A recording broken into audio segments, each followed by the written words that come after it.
Welcome back to week 4. You're finishing up your readings in the book this week, and your final paper is due next week. So I wanted to take this opportunity just to tie up some loose ends. Really trying to step outside of sort of the formal, detailed machinations of how to do evaluation, which has been covered in the previous chapters, and take a second to talk about the social context of evaluation. That is, pull evaluation outside of sort of the function of doing it and talk about what it means to do it and why I believe anyway that it's important to do. First of all, I think that all types of evaluations are important in their own right. At the end of the day, my position on this is that if you're going to spend the time, the money, and the effort to perform an evaluation, then you ought to do it, and it ought to be meaningful. There's nothing worse than research being done and it gathers dust on the bookshelf. If it cannot be used, if it cannot change the way a program runs or inform policy decision making or inform allocation of additional resources or the reallocation of other resources, then in my mind it's not worth doing. So all types of evaluations are important in their own right, but evaluation is important in my mind only if it is applied in some meaningful way. No evaluation is easy. This is not a cakewalk. Evaluation is actually extraordinarily difficult to do if and when you do it right. It takes, as I've said before, a lot of forethought. Most of the effort in an evaluation goes into the planning. The actual collection of the data analysis and report writing is kind of like the icing on the cake. The hard part is coming up with understanding the program under study and then coming up with an evaluation design that makes sense and is going to help you answer the question that you've decided you want to answer.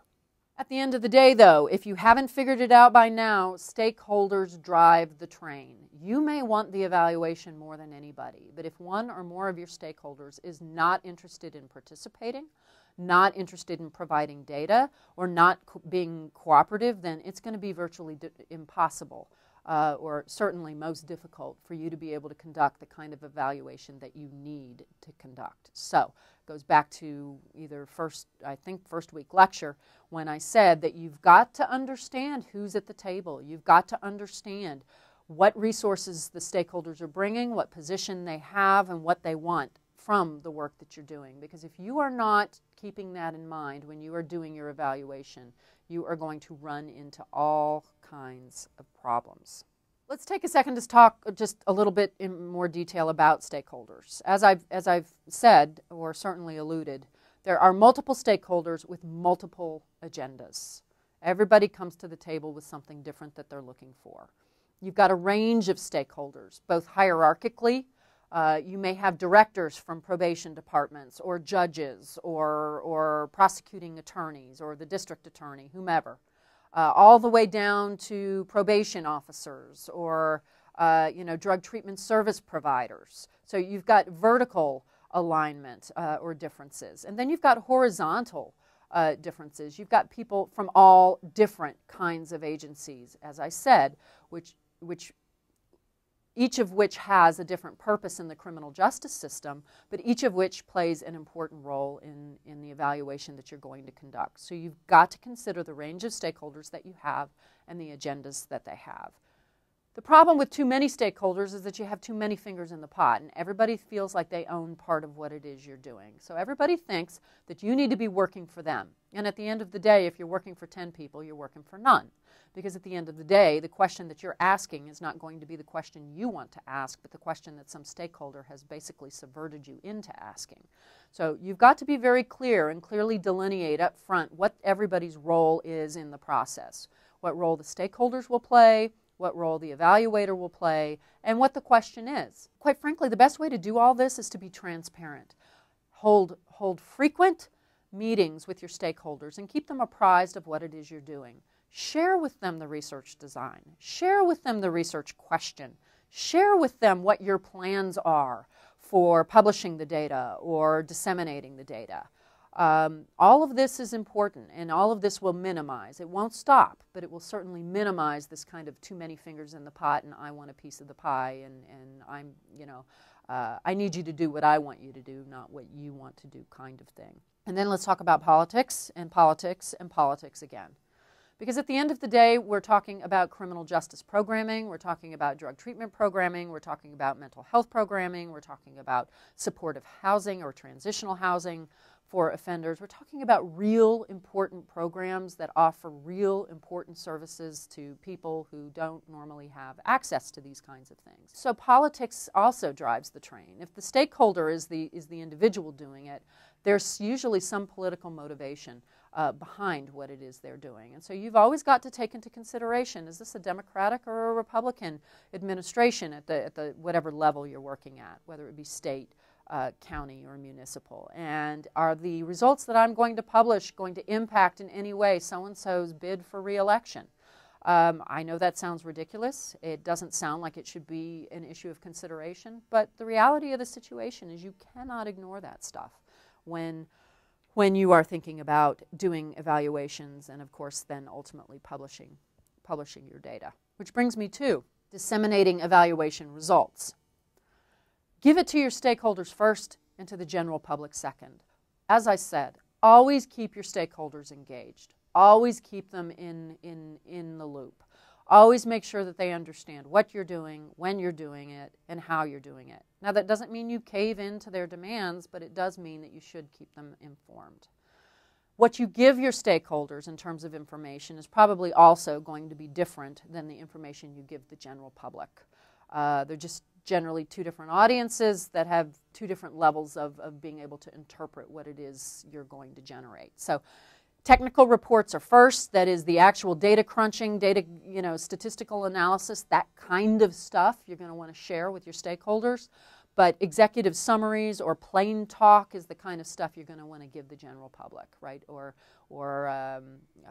people who may not have a heavy statistical background or a deep understanding of what it is you're doing. We also need to talk a little bit about timing, because there's a difference between political time, which is now, which is the present, and then, of course, there's evaluation time, which is later. Political time, politicians want everything, stakeholders want everything today or yesterday, but never tomorrow. Everything's got to be done now. And the reality is that evaluations take time. If you're evaluating a 6-week outpatient drug treatment program, it's going to take you 6 weeks for the program to occur, and then probably several weeks afterward to actually conduct the analysis, collect the data, conduct the analysis, and generate a report. So the information that the stakeholder or the politician wants today is really the information that you're going to be able to give them tomorrow.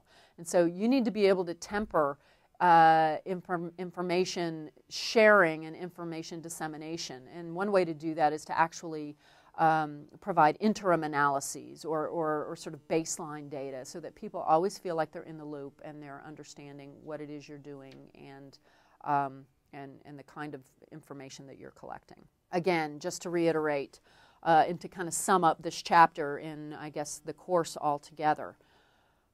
At the end of the day, you want your program evaluations to have policy relevance. If they don't, then I'm not sure why we're doing them. Again, they become paperweights or collecting dust on a bookshelf, but they're not really relevant. So we want to be able to conduct evaluations and provide this information to people who are in a position to be able to make decisions about what happens next with whatever program you're looking at. One of the other unique opportunities you have when you conduct a program evaluation is to make science understandable to those who don't routinely understand science. And by science, I mean social science, and I mean, experimental design. Not everybody gets the experimental and control group or experimental and comparison group, and don't get how some people get the treatment and some people don't, and why that's necessary, and why pre-tests and post-tests are relevant, and why you want to measure baseline and why you want to measure change over time. A lot of people don't get that and don't see the relevance of it and don't understand why that would even be on our horizon when we're looking at whether or not people use drugs. And so you have a really unique opportunity to educate people about the value of research and the benefit that this evidence that you get out of the research that you generate can be used for important policy and program decisions. And again, that's what we're circling back to where I started in week 1 when I talked about evidence-based practice. the program evaluation that you would conduct would become part of a growing amount of evidence that would either support or not, under certain conditions, the use of, in this case, an outpatient drug treatment program. And you want that evidence to drive policy and practice, because at the end of the day, if it doesn't, you're making policy and practical decisions based on which way the trade winds are blowing and not on any empirical data or analysis that's valid or reliable. So take this information with you and use it as you continue working on your papers. Papers are due next week, and I look forward to reading them, or your professor looks forward to reading them, and hopefully these lectures and the information that you've obtained from the course has put you in a good position, if nothing else, to understand that program evaluation is not easy, it's not simple, and it comes with great consequence, or it comes at great consequence. But it has so much potential to change the way we do business, especially in the realm of criminal justice. So there we go.